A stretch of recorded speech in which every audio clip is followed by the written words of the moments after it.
Hello there, and welcome to another quiet wander through the soot-streaked cracks of history.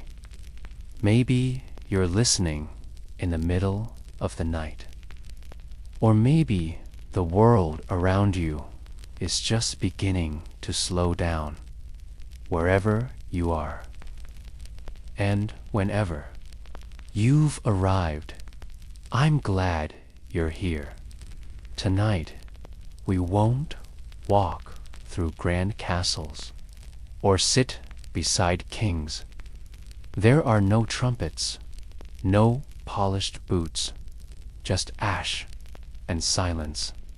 You see, tonight, we're slipping into the shadows of Victorian England, where the rooftops smoke and the chimneys never sleep. But not all the smoke was from factory stacks or cozy fires. Some of it was the last breath of a child, curled deep inside the brick throat of a chimney, trying not to die. They were called chimney sweeps. But most were just boys, 6 years old, maybe 8. Often orphans, sometimes sold, climbing into soot-black shafts barely wider than their own thin shoulders. Armed with nothing but a brush or their bare hands, they'd wriggle in, skin scraping brick, breath shallow, scrubbing the soot loose as they crawled higher and higher, sometimes 15, 20, 30 feet in the dark. Sometimes they came back down. Sometimes they didn't. This was a real job, not just for a few unlucky children, but for thousands. Across Britain's growing cities, London, Manchester, Liverpool, the sweep's cry echoed through the morning smog. Suto, sweepo, so pull your blanket close. We won't move too quickly, and we won't look away.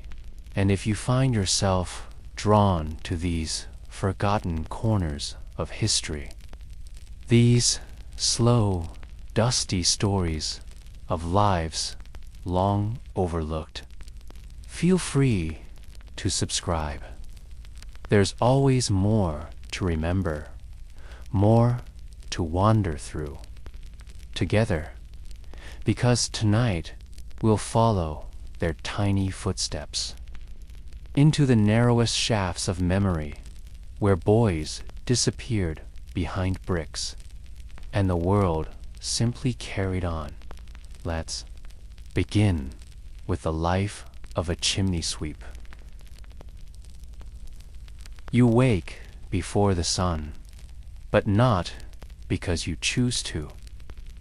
You wake because the cold has found your toes again, creeping past the thin burlap sack you call a blanket, past the soot-stained shirt you wore to sleep, and deep into the bones of your narrow feet. You are not alone in this basement. There are others, 7 boys, maybe 8. You've stopped counting, each curled in a pile of cloth, arms wrapped around knees, huddled near the blackened hearth like stray dogs on a rainy night. There's no fire in the grate, not for chimney. Boys, the fire is above, always above, inside the flues you'll be sent into again. A muffled cough breaks the quiet, then another, until the air is a chorus of rasping throats and phlegmy gasps, punctuated by the sound of someone shifting in their sleep. Then comes the boot. Thud, thud. He's awake. You hear him climbing down the stairs. The master, Mr. Fitch, or just Sir, depending on how hungry you are today. His boots are always heavy. He walks like he wants the floorboards to feel him coming. He doesn't need to shout. The boys are already rising, not from rest, but from routine.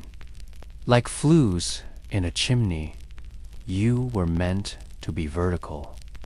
There's no breakfast, just a bucket of water passed around. Sometimes you get bread, a heel, maybe. Today, nothing. Your stomach gurgles, but you've trained it to wait. Sweeps don't eat before the climb. You'd only be sick halfway up the flue. You rub your eyes. The soot still there from yesterday. You don't remember what clean skin looks like. Your hands are blackened, palms like charcoal. Your nails are cracked. Your elbows are raw from crawling. Your knees burn when you bend. There is no time to think. The master's voice cuts through the morning. Like a stick through ash, up, lads. First house in Whitechapel. Sharp now. Load your brushes. You don't speak. You just obey. Your kit is simple, a brushed head of bundled bristles, rods that screw together, a cloth, a scraper. Sometimes, though, none of that matters, because you are the brush. Your body will be the thing they send up first. Outside, the London air is thick, cold, but not fresh. It smells like damp brick and coal smoke. The sky is still gray, the kind of gray that never becomes morning. You walk behind the master like a duckling, feet slapping wet cobblestones. No one looks at you. People don't look at sweeps. Not the little ones. Not the ones with faces too black to be seen properly. You arrive at the first house, a tall, narrow home in a row of other tall, narrow homes. A wealthy home. They all are. Only the rich burn enough coal to need a sweep. The maid opens the door. She doesn't speak, just gestures up, then disappears. The master follows her in. You and the others wait near the hearth. It's cold, but you'll be warm soon.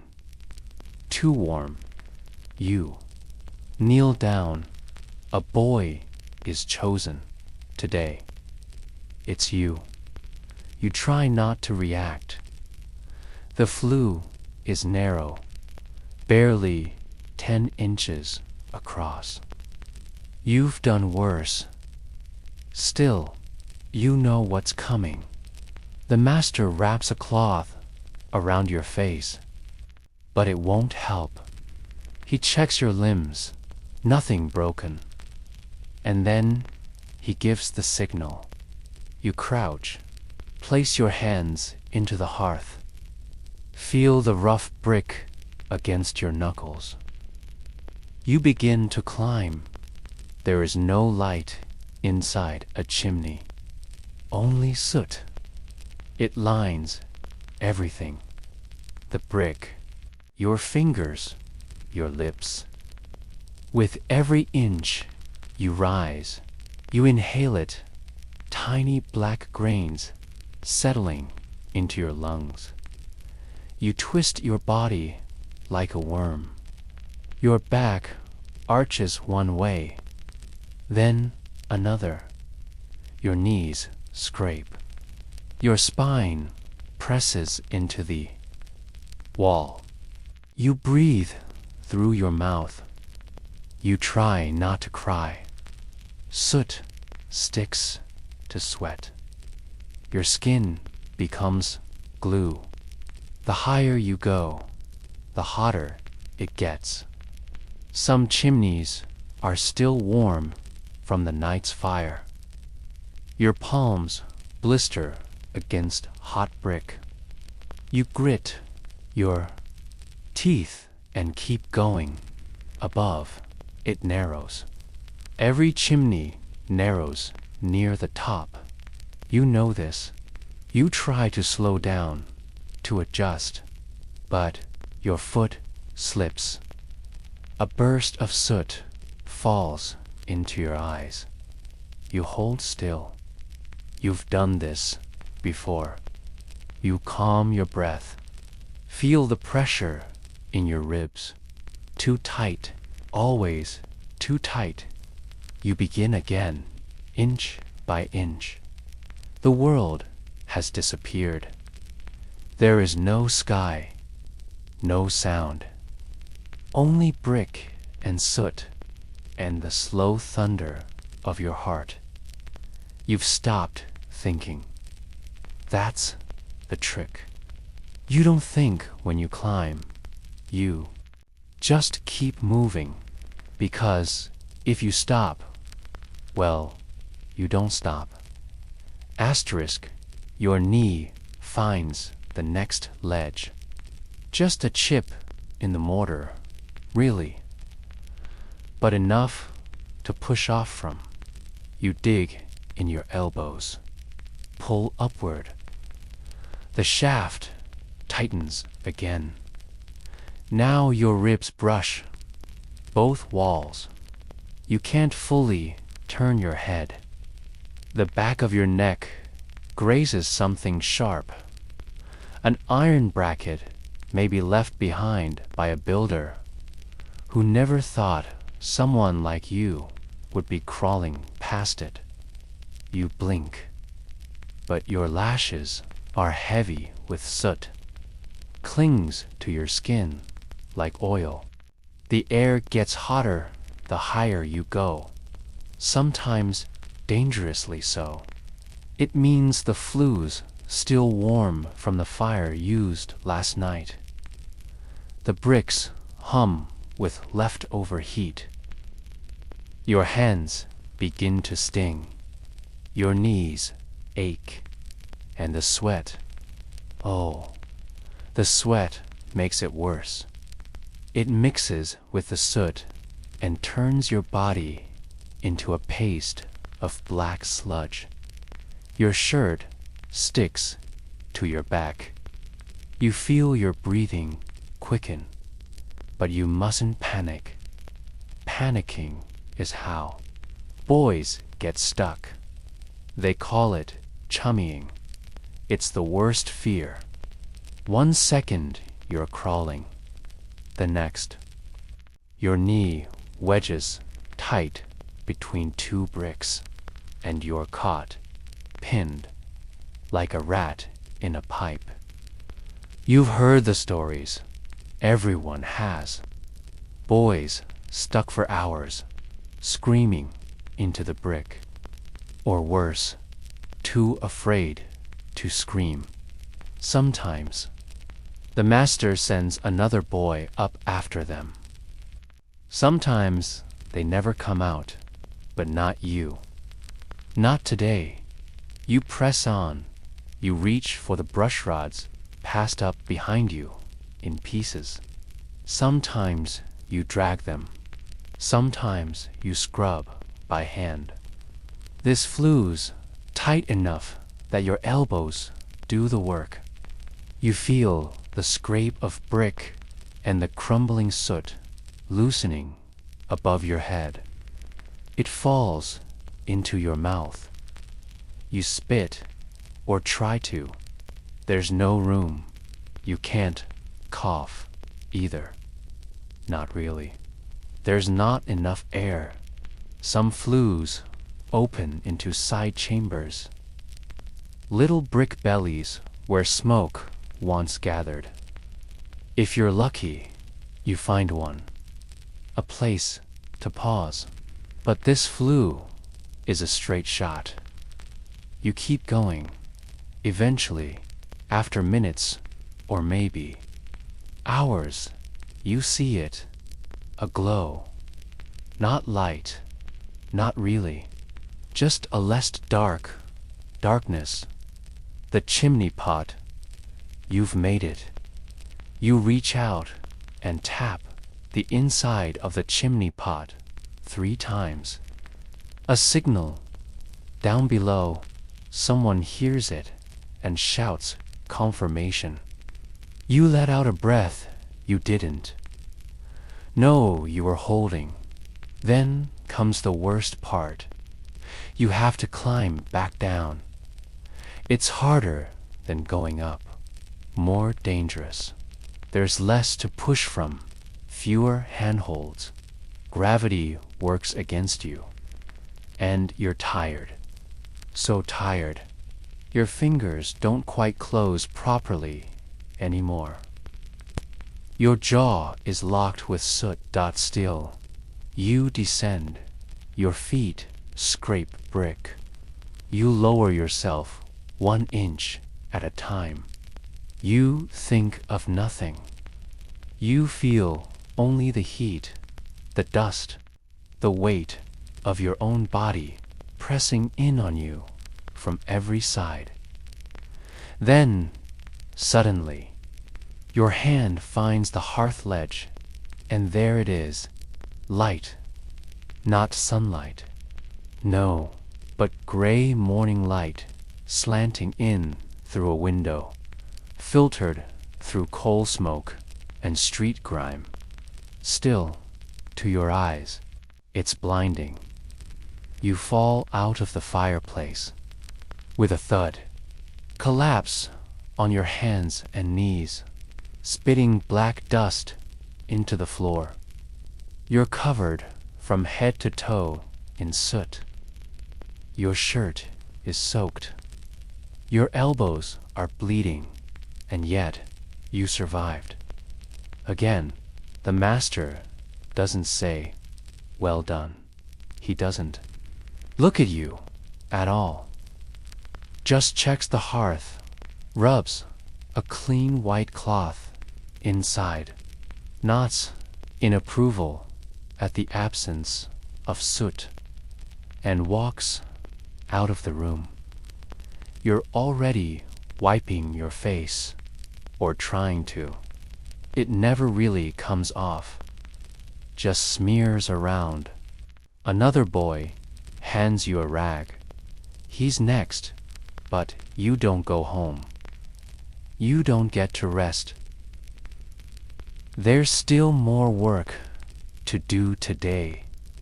Sometimes 2 chimneys, sometimes 5.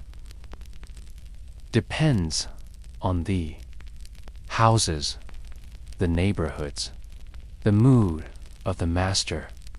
There's no time to stop and think. Your lungs are still twitching from the dust. You haven't eaten. Outside, the London streets are waking. Horses clop past. Vendors begin calling. But no one sees you. Not really. To them, you're just another shape in the fog. Another smudge in the alley. Too small to notice. And that's what hurts most. You are too tired to be angry, sore to be afraid. You just keep walking to the next house, the next chimney, the next climb. Your body wants to stop, but there is no stopping. The master's stride is steady, boots clicking against cobblestone, and the line of boys follows, one behind the other, each one coughing softly into the morning air. One boy has a limp. Today, another has a split lip from slipping in the last flu. No one mentions it. Pain is normal, like soot. It just lives on you. The next house is smaller, but the chimney narrower. It belongs to a baker. The inside is sticky with old grease and damp ash. The flue twists, not straight like the last. A nightmare for the knees. You wait for your name. It isn't spoken. The master just nods at you. Once you kneel again. Fingers already blistered. Elbows already raw. Your body complains, but your muscles move anyway. You climb. This one takes longer. The soot is thick and tarry, clinging to your sleeves. It smells strange, oily, like burnt bread and wet rot. You choke twice. Can't stop it. Your chest heaves, and you feel bile rise, but you swallow it down. There's no room in a chimney. To vomit, if you do, you drown in it. When you finally come back down, the master checks his cloth again. Another nod. Then on you go. House after house. Fireplace after fireplace. It becomes a blur of bricks and blackness. Somewhere along the way, you lose track of time. Maybe it's still morning. Maybe it's already past midday. There's no lunch bell. Only the sound of the master stick tapping the cobbles, and the rhythm of your own boots dragging behind. Once, in the afternoon, you're allowed to sit. Just for a minute, you squat beside a stone wall, sip from a shared bucket, and chew a crust of bread so hard you wonder if it's stone. Your teeth ache.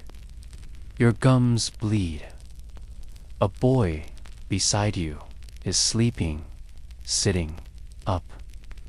He's snoring gently, his chin resting on his soot-covered chest, arms wrapped around his knees. You envy him, but then the master calls again. There's one more house. Today, one more climb. You don't remember much of that one, only that it was hot, too hot, and your hands slipped more than once. You think your shoulder hit a pipe. You think you bled. But you didn't stop. By the time the last chimney is done, you're walking on legs that barely respond. Your back is bent. Your neck hurts to move. There's soot in your nose, your eyes, your ears. Even your teeth are black. The master says nothing. He never does. Just counts the coins the homeowners gave him, slips them into his pouch, and walks home. You follow. The light is fading. That yellow-gray glow of gas lamps and damped fog. London doesn't get dark the way the countryside does. Here, night smears across the sky like ink on wet paper. The rooftops blend with chimney pots. Everything looks like shadow. At home, if you can call it that, you descend into the same basement as before. No fire, no light, just the smell of ash and mold and unwashed skin. You strip off your shirt, try to shake out the soot. There's nowhere to wash. Sometimes the master lets you scrub in a bucket, but tonight, onto a ragged pile of fabric that used to be a coat. It smells like coal dust, but it's warm. You curl up on your side. Try to keep your knees from touching the bleeding parts of your legs. A boy beside you is already asleep. Another is coughing again, deep, rattling. Hopeless, your lungs feel heavy. Your fingers are stiff. Your whole body hums with the memory of brick walls. You close your eyes. For a moment, you almost dream. But there are no real dreams anymore. Only chimneys, endless chimneys, narrower, hotter, darker, and the sound of your own breath echoing inside the flue. Tomorrow will be the same. Asterisk, you may wonder who sent those boys into the dark, who opened the flue and said, "Up you go," who stood by while little hands bled and little lungs filled with black dust. The answer isn't some shadowy villain, a figure not evil by nature, but hardened by years of soot and survival. And more often than not, he had once been a chimney boy himself. The master wasn't usually wealthy. He didn't wear silk or ride in carriages. He wore old boots, carried a stiff bristled brush, and smoked a pipe that smelled like coal and damp wool. Many had spent their childhoods in chimneys too, and now they stood at the hearth, watching others crawl where they once had. That's how the system worked. Boys were apprenticed to these men. A term that sounds honorable, as if they were learning a noble craft, being prepared for a future of skill and trade. But chimney sweeping was no trade. An apprenticeship was often just another word for ownership under the law. A master sweep could take on a child as young as 6 and bind him to his care until the age of 21, 15 years. 15 years of soot and brick and silence. In return, the master was meant to provide food, shelter, and training. But the rules were rarely followed. They slept in basements and stables, on piles of ashes. If they misbehaved or climbed too slowly, they were beaten, or worse.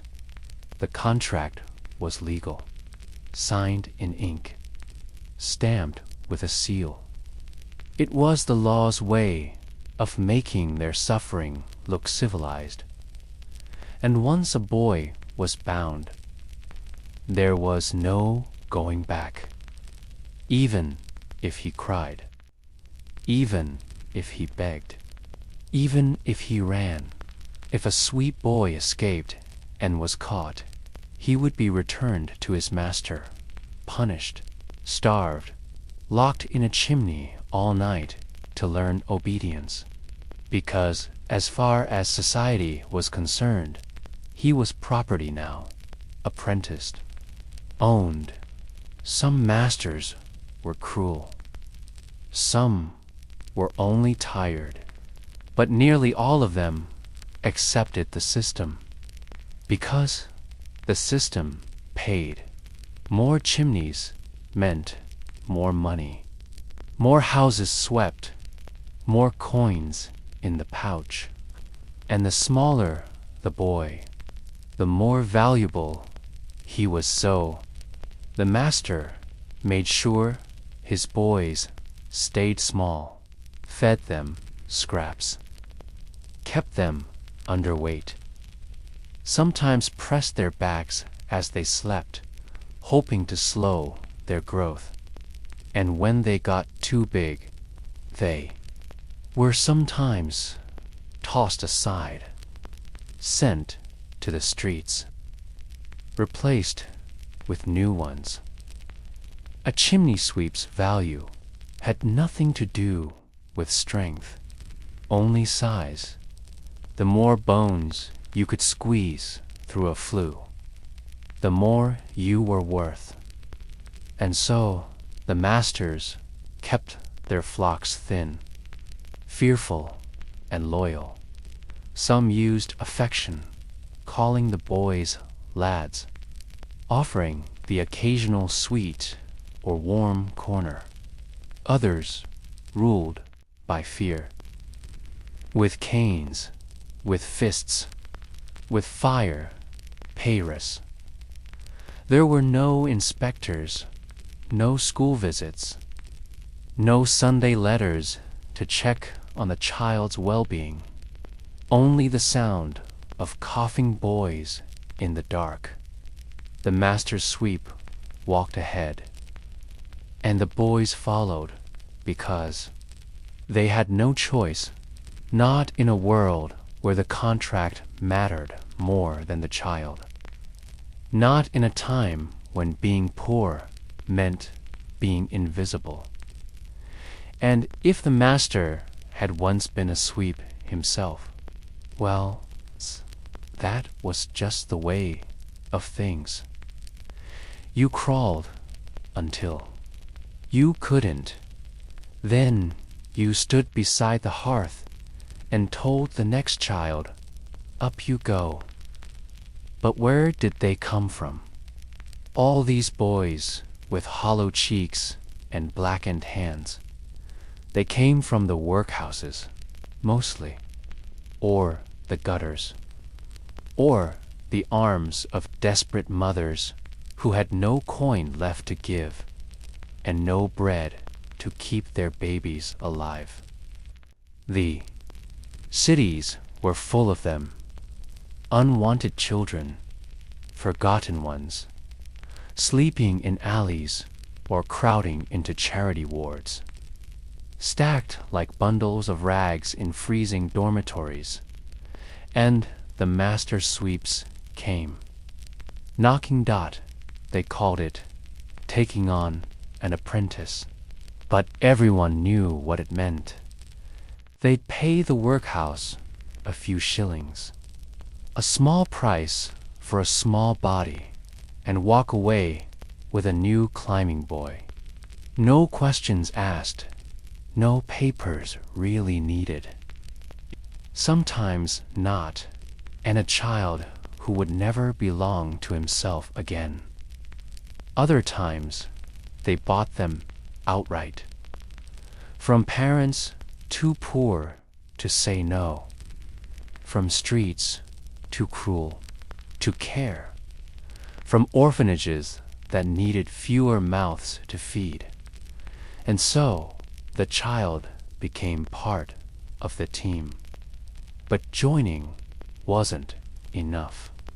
You had to be made ready. The first thing they did was shave your head, all of it. Hair collected soot, they said, and lice, and fire. Then came the rubbing, your elbows, your knees, your shoulders, all scrubbed raw with salt and vinegar. Sometimes brine and ashes. They said it toughened the skin, stopped the bleeding, built resistance. It hurt more than any fall. You'd cry, of course, scream even, but the master would just hold you still, and the older boys wouldn't look. They'd had it too. The next lesson was hunger. See, the thinner you were, the deeper you could crawl. If you got stuck, and boys did, it was your fault. You were too fat, too slow, too soft, so food became a tool, or rather, the lack of it. You'd be given a crust for the day, maybe less.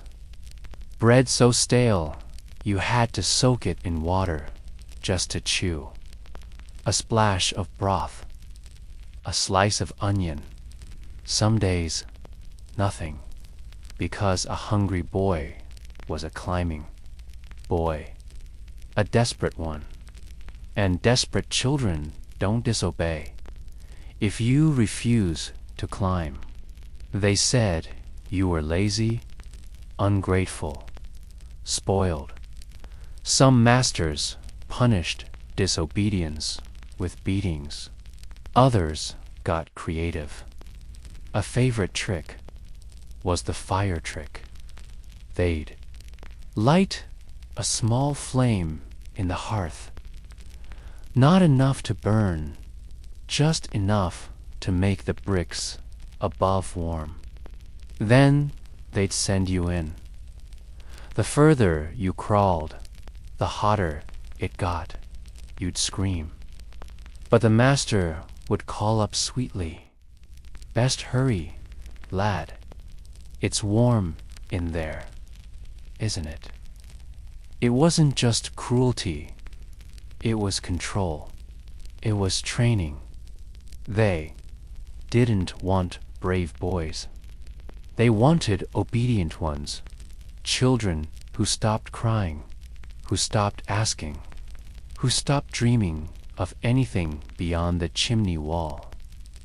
And if you made it through the first few weeks, if you survived the bleeding knees, the cracked ribs, the soot cough, the hunger, then you were ready to work, day after day, climb after climb, until the soot became part of your skin, until your back curled in sleep, until your voice rasped like old paper, and you didn't even notice anymore when the world turned gray each morning, or when your hands stopped growing, because you weren't really a child anymore.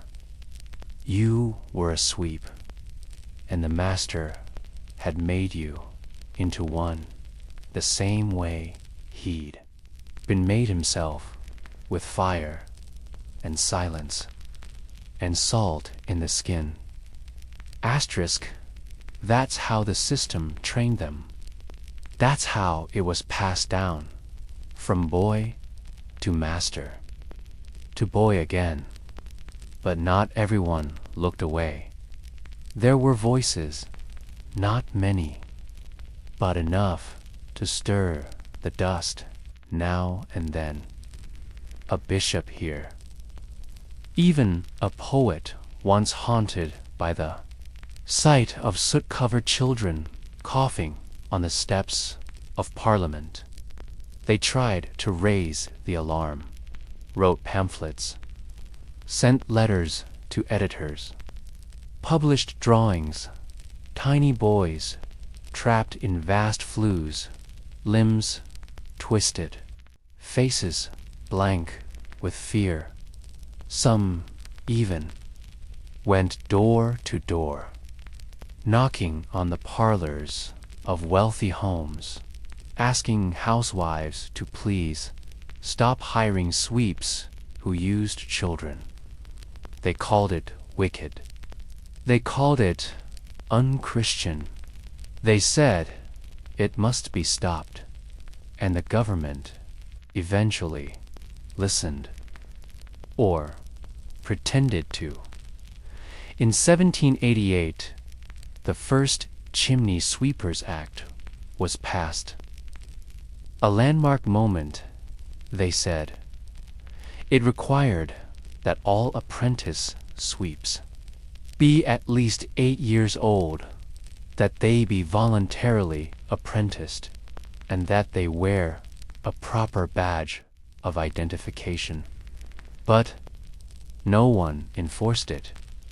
Masters lied about the boys' ages. The badges were lost or never made. No one checked who was volunteering and who was starving. And so, the climbing continued. The 1834 Act tried again. This time, it said boys had to consent in front of a magistrate. Still, 8 years old, no younger. But what did an orphan know of magistrates? Who was there to ask them what they wanted? The paperwork was filed. The ink dried, and the chimneys went on swallowing children. In 1840, yet another law. This one, a little stronger, it banned the employment of anyone under 21 as a chimney sweep.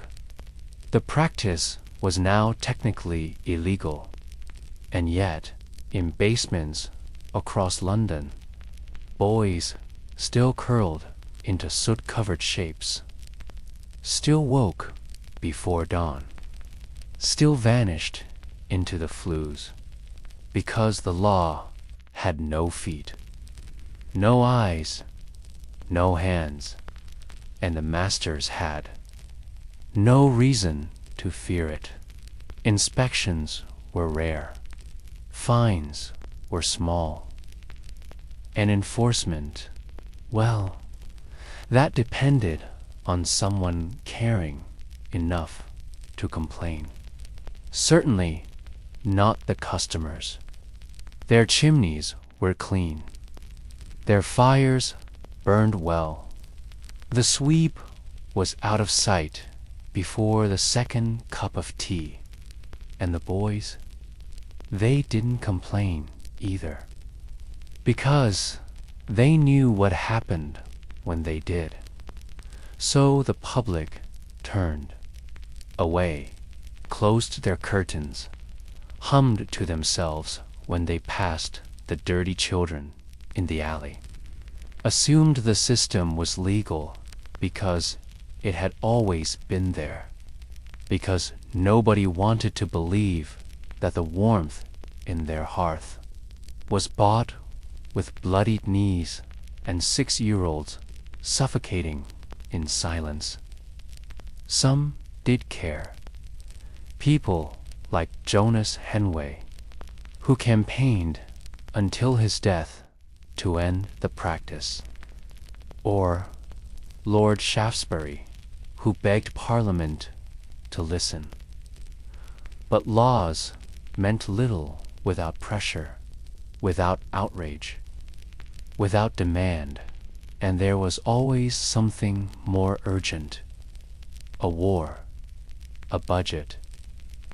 The state of the railroads, so the sweeps kept climbing, right into the spaces between the lost lines, and the reformers kept writing, their words stacking up like soot in an uncleaned flue, heavy, dark, ignored dot, until one day. Well, that comes later. For now, we return to the basement, the one with the stone floor and the damp cloths, and the boys sleeping side by side in silence. Outside, the laws are written, the rules debated, the newspapers printed. But down here, nothing has changed. Not yet. Not every boy came back down. Some were still, some were silent, and some just stopped halfway because the flue was too tight, because their arms gave out, because their heart or lungs or luck simply failed. They called it getting stuck, but that doesn't describe it. Not really. You don't just get stuck inside a chimney. You're trapped, pinned between bricks, still warm from the fire below, able to move forward, unable to slide back. Your body twists, your limbs lock, and the soot, that soft, silent powder, starts to fill your mouth. It's not like drowning. Drowning happens fast. This is slow. You cough at first, try to wriggle, panic rises, and the more you struggle, the deeper into the wall you wedge, and then your arms go numb, your vision darkens.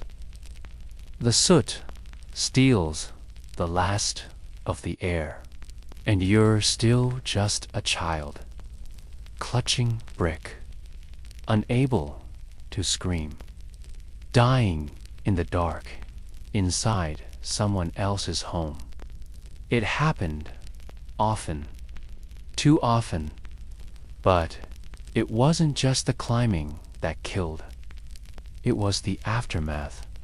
The soot, it wasn't just dirty. It was poison. Fine particles, invisible to the eye, slipping into lungs, into skin, into blood. The boys coughed constantly. At first, just a little, then deeper, wetter, eventually hacking through the night. Some were so used to it, they learned to sleep through the coughing, or to dream through it, but inside, their lungs were blackening. Slowly, day by day, there was no name for it then, not like tuberculosis or silicosis, just the sweeps, cough. Every boy had it. It never left, but worse still was the sootwort. It began as a small sore, usually on the lower body, in a place no one liked to talk about, an irritation at first, a lump, then a wound that never healed. Today, we call it what it was: scrotal cancer, the first industrially recognized occupational cancer in history. It struck the older boys, the ones who had climbed since they were 6, and now, at 12 or 13, had bodies too broken to continue. They didn't understand what it was. The doctors barely did either. Only that it came from soot, from years of unwashed exposure, day after day. And there were other injuries, too. Boys fell. Sometimes the brick gave way. Sometimes their grip failed. Sometimes their bodies just let go, and when they hit the ground, if they were lucky, they died instantly. If not, broken limbs, shattered backs, silent gasps as they lay in the hearth, motionless, beneath a rain of soot. Some caught fire. The boy could ignite without warning. There are stories of screams that erupted mid-climb, of boys leaping from flues in flames, rolling on the floor only to be doused in water too late. It happened. People watched it happen. And still, the system continued. Chimneys also collapsed. Old brick, bad mortar, too many fires without repair. The shaft might cave inward, crushing whoever was inside. Their body compacted with stone, entombed in the very structure they were cleaning. Some were never retrieved. The master just moved on, hired another boy, brushed away the soot, repaired the wall as if nothing had happened at all. Because that's how it worked. The boy was a tool, and when tools broke, you got new ones. There was no compensation, no burial most times, just silence. And more soot, asterisk. There is aerial stories of boys who died in chimneys. The boy was 11. His name was George Brewster. He died in 1875. He was the last child, officially known to die while sweeping a chimney in England. A small, soot-covered shape found stuck in the flue of Fulburn Hospital, his body crushed between the narrowing bricks. By the time they broke through the wall to reach him, he had been silent for hours, trapped, pressed so tightly that he couldn't breathe, couldn't call out, couldn't even move his fingers. They say the soot around him was damp, mixed with the sweat from his body and the warmth of his last breath. His death caused an outcry.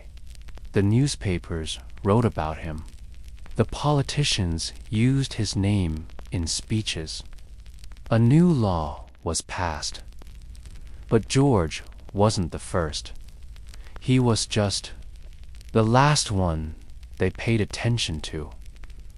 There were hundreds before him, maybe thousands, most with no name carved in stone. No law passed in their honor, only whispers in old tenement halls, only silence, like the boy in Holborn whose body was found wedged inside a flue. Arms folded under his chin, skin burned from chimney heat. They had to cut the bricks around him to free his body. Or the boy in Leeds, burned alive when a fireplace was lit while he was still inside. His screams were muffled by brick. No one realized until it was too late. And the boy in Spitalfields, who fell from a 3-story flue when his knees gave out from hunger. The master refused to call a doctor. He died 2 days later in the back of a stable, whispering the names of his brothers in his sleep. The soot clung to all of them, and even those who lived never really washed clean, no matter how often they bathed, if they bathed at all. The smell lingered.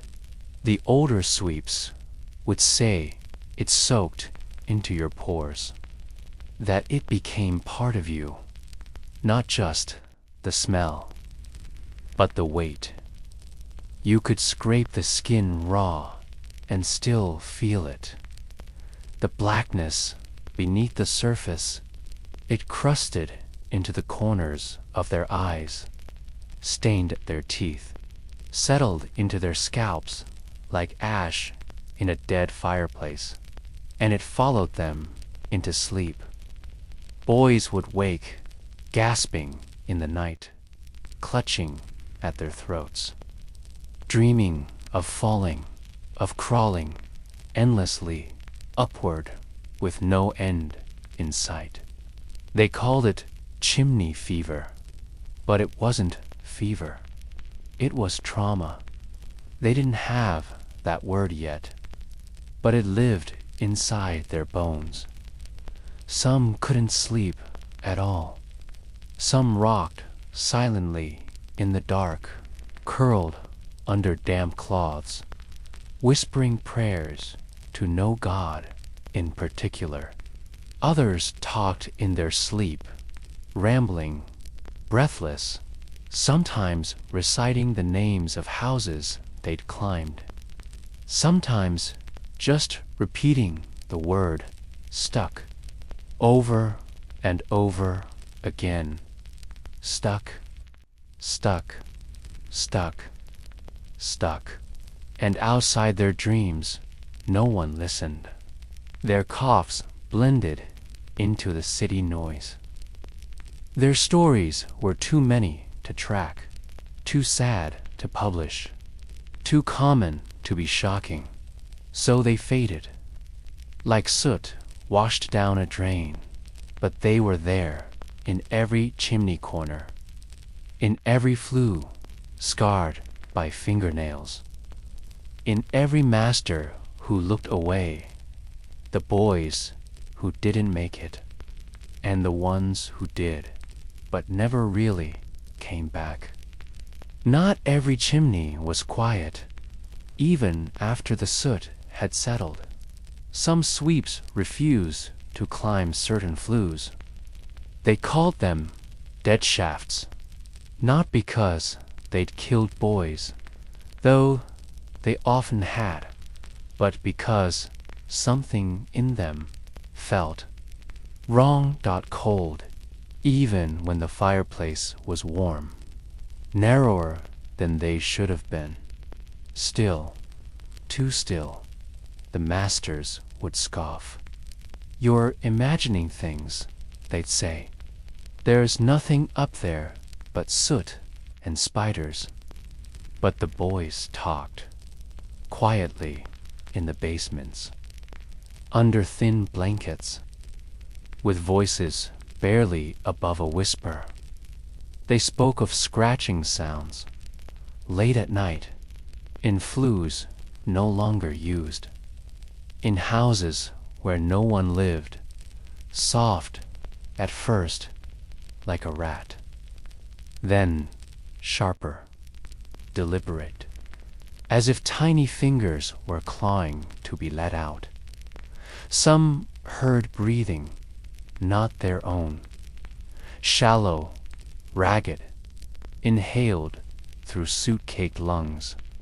Sometimes they'd climb a flue that had been cleaned the week before, and still feel something just above them, a weight, a pressure, a presence.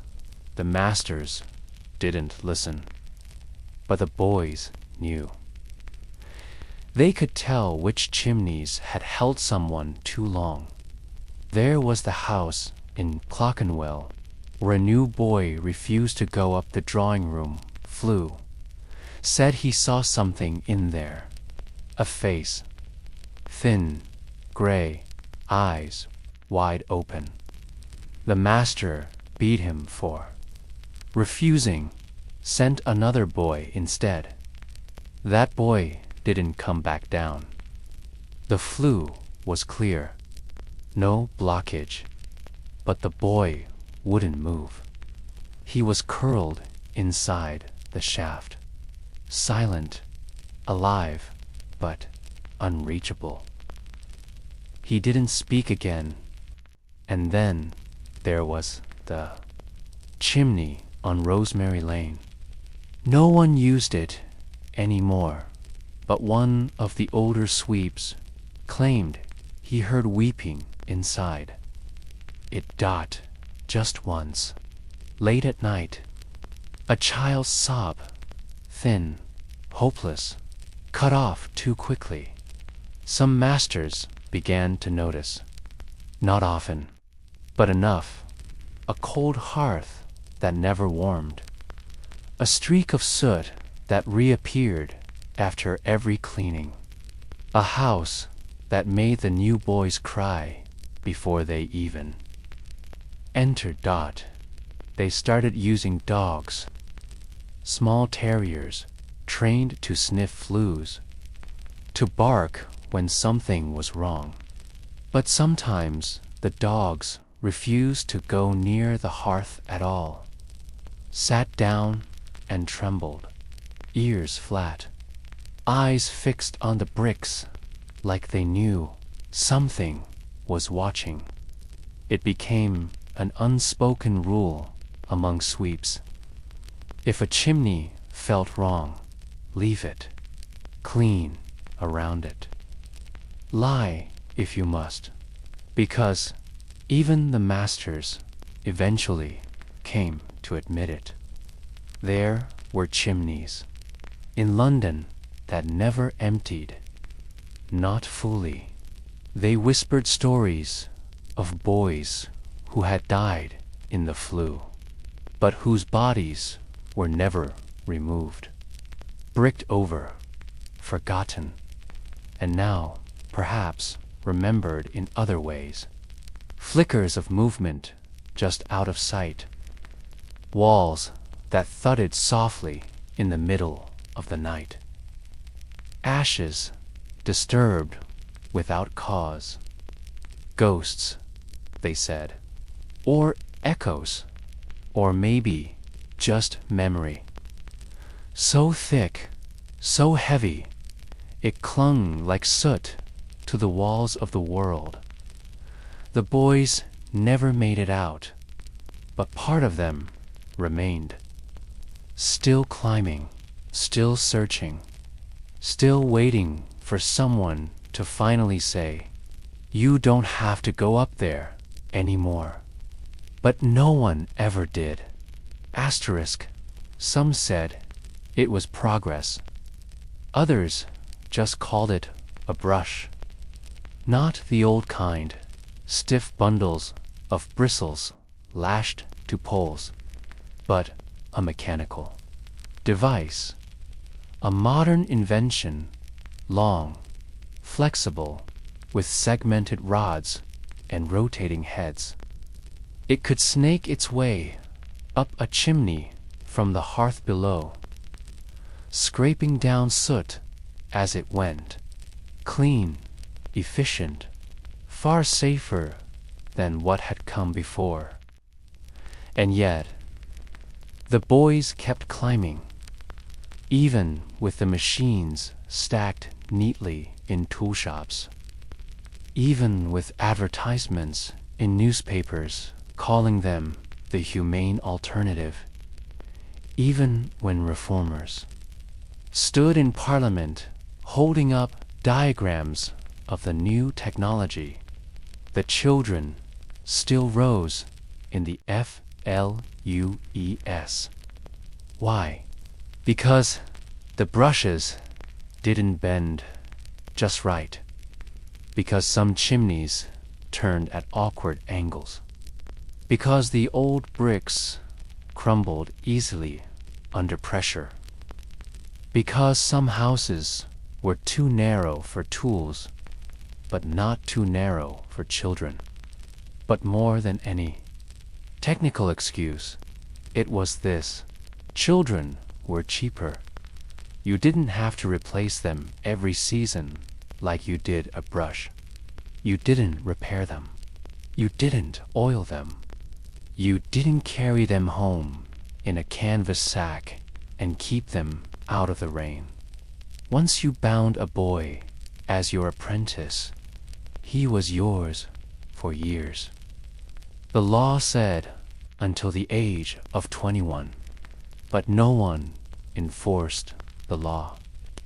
No one knocked on the door to ask if the child in the soot-stained shirt and hollow eyes was sleeping on a mat beside the fireplace. He was just there to work, to climb, to obey the chimney sweeper's trade, as it was still called, had wrapped itself around an old belief that this was simply how it was done. Mechanical brushes might be fine for some. 4 middle-class sweeps in polished boots and printed invoices. But in the poorer parts of the city, where soot still fell like black snow, the boys remained the heart of the climb, and they were still dying. Not every day, but often enough. One fell from a chimney in Hackney, his spine shattered, his limbs twisted like scorched cloth. Another was found upside down in a flue in Doncaster, his face pressed into soot for hours before anyone noticed. Nameless, unclaimed, was left at a poorhouse door, wrapped in a sack. A crushed chimney brush still clenched in his hand. And yet the work went on, because there was still demand, because the houses still needed sweeping, because the masters still needed money, and because the boys didn't matter enough until George. His name was George Brewster, and his death was too loud to ignore. 11 years old, apprenticed to a sweep, named William Wire in Cambridge, a small boy, quick, thin enough to climb where a man could not, and sent into a hospital chimney. It was wide at the bottom, but narrowed sharply as it rose. George crawled in, clutching his brush, feet pressed against brick, inching higher into the darkness. And then he stopped. And then he didn't come back. It took hours to pull his body out. He had suffocated, crushed between stone walls, designed not for air, but for fire and smoke. The hospital staff wept. The town reeled. And for the first time in a very long time, the whole country turned to look. Newspapers splashed the story across front pages. Editorials thundered against barbaric customs unworthy of the empire. Public meetings were held. Petitions were drafted, and reformers who had been shouting for decades into silence were finally heard. George's name was repeated in Parliament. His body became evidence, proof that no more time could be wasted. No more boys could be lost. And so, finally, in that hot summer of 1875, something real happened. The year was 1875, and Parliament could no longer pretend it hadn't seen. George Brewster's small, broken body had been laid out for the coroner. The chimney measured, the death recorded, and the headlines, sharp, relentless, painted the story in soot and sorrow. A boy crushed in the climb, 11 years and lost. The trade that eats its children. The public had wept, but more importantly, they had written. Petitions flooded London. Factory owners, housewives, clergy, schoolmasters, all calling for an end. And so came the Chimney Sweepers Act of 1875, the law that was meant to end it all. No more vague clauses, no more weak enforcement. This one had teeth. It stated plainly that no child, under any circumstance, could be employed to climb chimneys. Not apprenticed, not taken in, not paid or unpaid. No child, full stop. Every sweep now had to register with the police. Every chimney cleaned had to be done with proper equipment. Inspectors were given real power.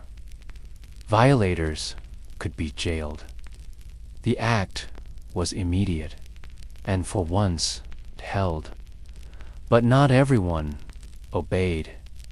In the narrow lanes of East London, in the deeper alleys of Leeds and York, some old masters shook their heads and whispered, "What does Parliament know of soot?"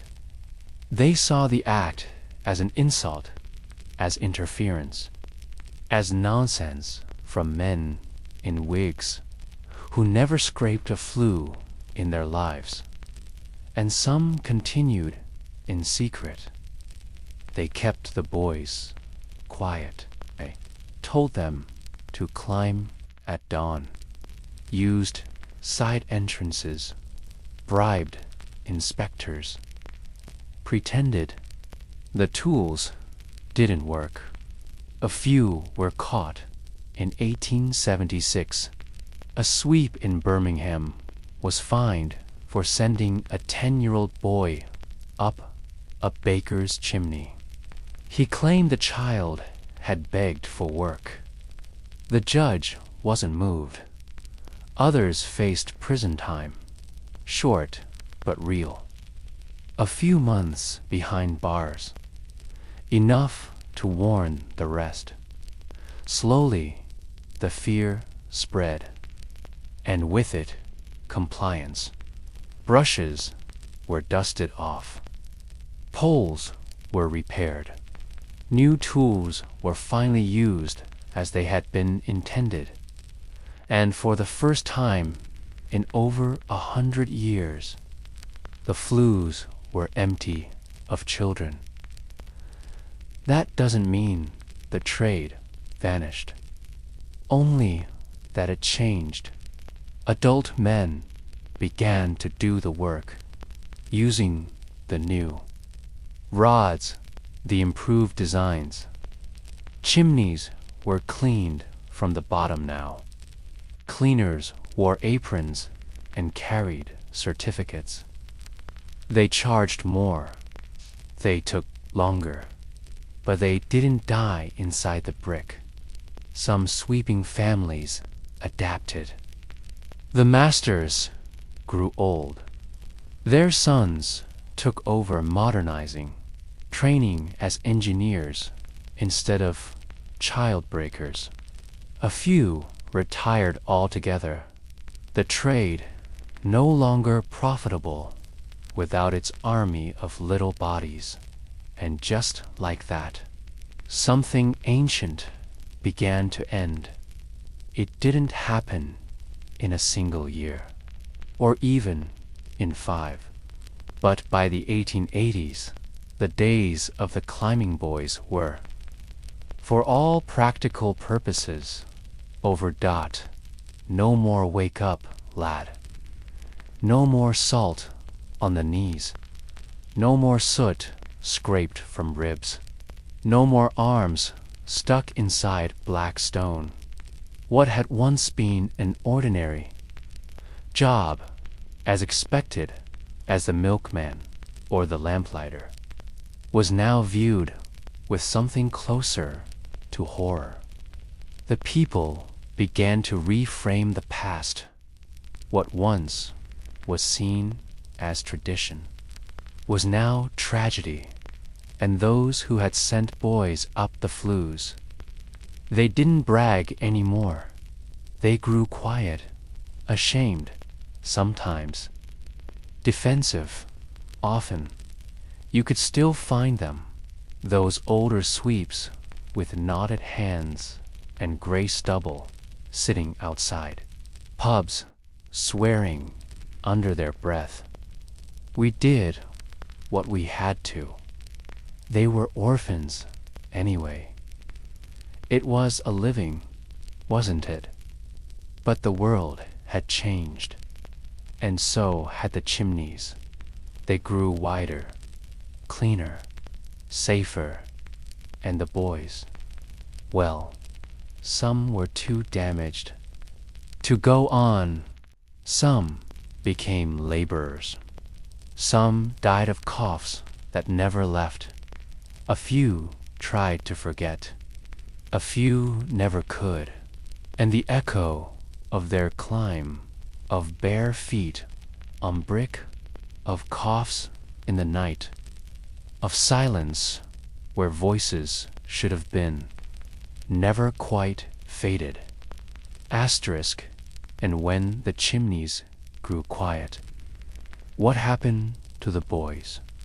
Not the ones who died, not the ones stuck or crushed or burned. We followed them already.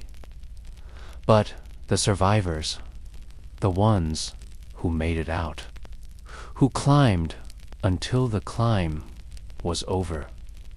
Some were barely 13. Others, 15 or 16, already coughing like old men. What became of them? Most had no savings, no family, no education. The trade had been their first memory, and now it was gone, replaced by tools they didn't know how to use, and machines they couldn't afford, so they took what jobs they could. Some swept streets, some hauled coal, some drifted from town to town, pushing barrows or cleaning drains. Many wound up in the workhouses they'd once been pulled from. Others simply disappeared, folded into the crowded slums, no longer boys, never quite men. Some drank to silence the dreams, to clear the taste of soot from the back of the throat. A few tried to tell their stories, but most people didn't want to hear them. It was easier to say, "That's all behind us now. A dark time, but we've moved on." And so the survivors faded, unremarked. EMREMEMBERED.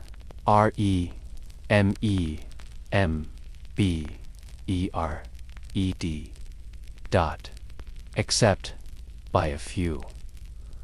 One man, in particular, refused to let them vanish. Charles Dickens. He had walked those same alleys. He had passed boys crouched under bridges and soot-blackened hearths. He had seen, as a child, what the world wanted to hide. In Oliver Twist, he gave us a window into that world. In Bleak House Journal, Dickens described a child who was a mere atom in the streets, his face blackened by smoke, his spirit heavy with silence. He wrote not to entertain, but to shame, and he wasn't alone. The poet William Blake, many years earlier, had already carved the image into English memory. When my mother died, I was very young, And my father sold me while yet my tongue could scarcely cry, weep, weep, weep, weep. A child's voice mispronouncing sweep, too young even for grief. Others followed, artists, historians, reformers, all trying to preserve something of that lost generation, because it was all too easy to forget. The chimneys had changed. The laws had passed.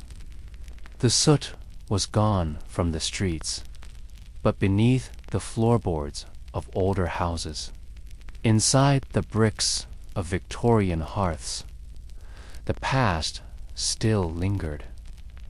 Even now, if you stand in one of those narrow rooms when the wind shifts, when the air presses against the flue, some say you can still hear it. A whisper, a breath, a cough, echoing up through time. There are memorials now, small plaques. A statue in London of a boy carrying a brush, a few lines on museum walls. But there could be more. There should be more. Not because it's sentimental. Not because we need to feel sad, but because the climb was real. And because forgetting is too easy, we walk warm halls. We sit by fireplaces. We light candles without thought. And once, those things cost someone everything. A name, a voice, a life. So we remember, because history isn't just kings and empires. It's not battles or treaties or crowns. Sometimes it's a barefoot boy in a flue so narrow he can't turn his head, breathing dust, and dreaming of something he can't name. And if we can remember him, if we can whisper his name into the silence, then maybe history becomes something more than just what survives. It becomes what we choose to carry, what we refuse to let vanish. And so now, we've reached the end of the climb. The flues are empty.